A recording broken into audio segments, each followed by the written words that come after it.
You mix in monsters, fairies, a wonderful mythology, and of course a brand new world set in an alternate universe that has horror and mystery to it, plus of course Orlando Bloom. You have me on board.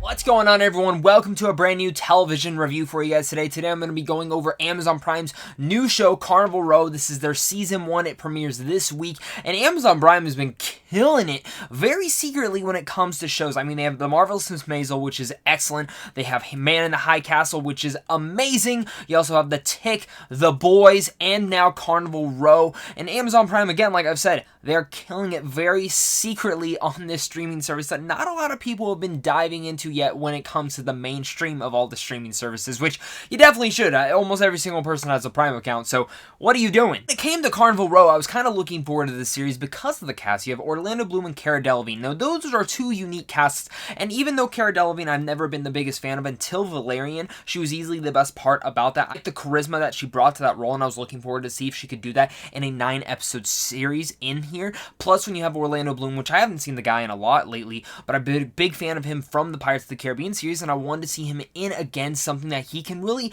munch on and kind of dive into this new world, and that's something that's great in there. This is a brand new world that I can dive into, and easily one of the biggest pros for this series is the mythology and the world building that they do with inside here. Now, I'm big, if you guys are new to this channel, you guys are new to my reviews, I'm a big fan of when it comes to world building mythology. Anytime you do that in a show, as long as it's not too exposition heavy, but you do it just right, it can really dive me into this world to where I want to know every single aspect of it, whether it's the monsters, the creatures, the society, and even the back history of every single character, and even in general the history of the world.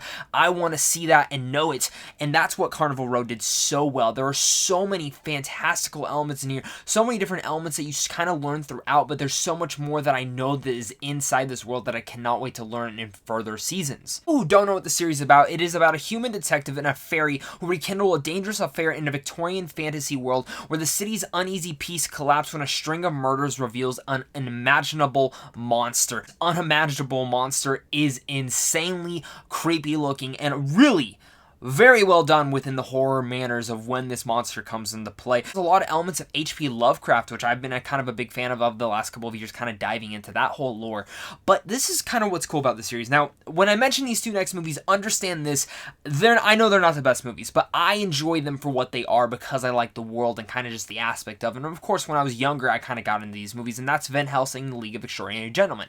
I love those tier series because of the world that they build into. Weirdly enough, Carnival Row kind of feels like it is a saga from those two movies, but better done, obviously. This is a better, well-done series than anything that Van Helsing or League of Extraordinary Gentlemen would be, with also mixing in the mythology and world building of Game of Thrones and trying to kind of mix in some other elements of Game of Thrones that I don't think they did too particularly well, but we'll get to that. When it comes to reviewing television, sometimes it's hard for me because sometimes I give up on it. I give up. I give it 3 episodes. If I'm not sold on the show, it becomes a chore to watch, and definitely in Carnival Row, it's weird. The first 2 episodes, I was enjoying it, but I wasn't sold on it. I'm like, man, this could be a chore to kind of watch. When it hit the 3rd episode, by the end of the 3rd episode, I binged the rest of the show within 2 days. Literally, that night, I watched it, I'm like, I have to sit this. And the rest of the day, the next day at work, I was sitting there, I'm like, I really need to see what happens in the rest of the show. And I came home and watched episode 4, 5, 6, and 7. And then this morning I finished 8 and 9, which was a wonderful aspect for it all.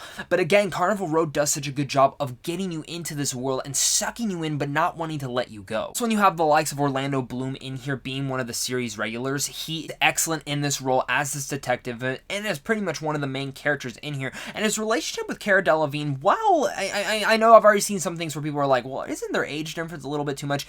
The show doesn't really point a picture on that. There's a little bit more to that relationship in this show that I actually really do like, and the twists and turns that they do take with these characters are actually very unique and something that wasn't predictable. While there are other elements in the show that are predictable, yes, absolutely. There are certain things where I'm like, oh, it's building to this and it's probably going to happen. Oh, yep, it didn't happen. But when it came to their relationship and that world building again on them and just their characters in general, they were the 2 main characters that were easily the most interesting throughout the whole thing and really gave wonderful performances. And Cara Delevingne, again, I think she works better in these long adapted series, not just inside movies, where I don't think the movies know exactly how to use her. She has a lot of charisma to her, and I really liked her in here. Again, the same thing can be said for Orlando Bloom. I love him in everything he's in, and in here, he's really well done as too. Truly one of the most important characters in here, who is portrayed by Maeve Dormindy.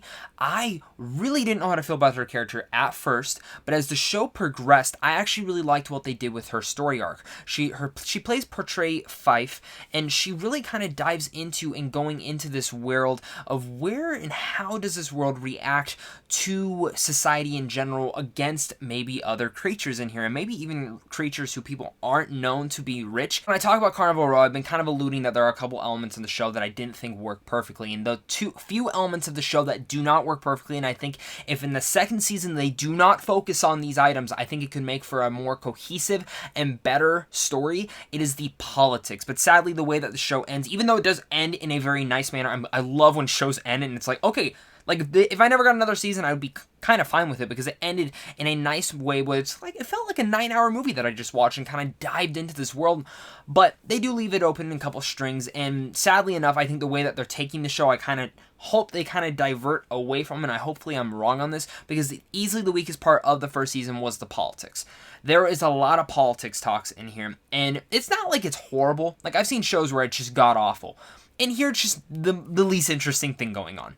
And when it's trying to be like Game of Thrones-esque in there, it's not the best. And that's where the show kind of fell flat for me. That's where I pulled my phone out and started playing on it. Politics are interesting. There are some moments where it's good, and there's some moments where it's just fine. A lot of it just doesn't knit together perfectly. It goes to the whole overarching story. Now, I understand why it's in there, because it does fit into the rest of the story by the end, but I didn't think it was needed, and I think you could have rewritten it and kind of gotten a little bit even more interesting, or in general just focus more on the other characters in here, because it's not like anyone does a bad job. It's just easily the most lacking part of the whole series, and it just feels like it truly is trying to go for that Game of Thrones feel within the politics that Game of Thrones tackled in, and I didn't like that they were necessarily going in that route. When it was trying to be its own thing and trying to build on this new world that no one's seen before, kind of building in this alternate universe, this Victorian empire, it's very unique in that world, and I think fantasy works wonders over in a series other than a movie, and I think Carnival Row definitely could not have worked as a movie, but as a show, it really had its time to build up everything that it was doing. But again, it just goes back to the politics of kind of the one element that really dragged the show down. Before I give you guys my final thoughts on Carnival Row, make sure to hit that like and subscribe button if you guys are new here, because I do tons of early movie reviews, geeky content, early television show, and just in general talk tons of movies and television content over on this channel on a daily basis. Plus, you guys can also go over to Synopsis Films on how to see films early, and of course, a big round of applause to all my Patreon supporters, because without them, I wouldn't be able to do this. Carnival Row overall is a unique series. It's one that really grabbed me by the third episode and locked me in for the rest of the show. While there are some boring political stuff that I felt like was a little bit too much Game of Thrones, and I think if you rip that out and really just focus on the horror and the fantasy elements of that kind of H.P. Lovecraft, Van Helsing, and maybe even a League of Extraordinary Gentlemen's type of feel, it would have made the show even better. This is a really solid show, though. I enjoyed it. Sometimes things feel like a chore when you're doing this job, and the other things do not feel like a chore when you're doing this job, and this definitely wasn't in that manner of it didn't feel like a chore. I enjoyed it. I think this was kind of a show that was kind of set more for me, and I think fans of that kind of mythology and fantasy world building will enjoy this show more than others. Ones who kind of want to sink their teeth into a very layered out story. Maybe the first season isn't the best, but who knows with what the second season could bring about. I think if you tinker around with it, kind of get away from the politics too much, and really double down on Orlando Bloom and Cara Delevingne's characters, I think there's a lot more to get excited about within this show, and I'm looking forward to whatever Carnival Row brings us next. So with all that said, I'm going to give Carnival Row a B-. Let me know what you guys' thoughts are on Carnival Row. Did you guys like it? Did you hate it? Let's talk about it down below in the comments. And of course, if you guys are new here, hit that like and subscribe button. Check out Synopsis Films, and I'll make sure to catch you guys all soon. So until next time, stay classy.